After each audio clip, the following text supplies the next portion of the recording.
Support লাগে সেক্ষেত্রে আমি আপনাদের পাশে আছি। মিটারের আবেদন সম্পর্কে অনেকে জানতে চেয়েছেন।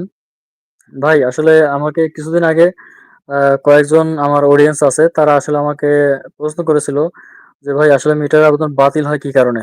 হ্যাঁ? সেক্ষেত্রে আমি বলব যে, মিটারের আবেদন যখন আমরা করি তখন কিন্তু আমাদের কিছু ছোট, ছোট ভুলের কারণে আমাদের আবেদনগুলো বাতিল হয়ে যায়।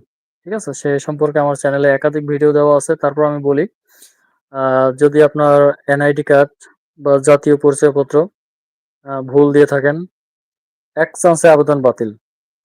এরপর যদি ভুলে আপনার ছবি, সেখানে যদি অন্য কারো ছবি ভুলে হতে পারে না? অনেক সময় আমরা কাজ করি, ভুল ত্রুটি হয়।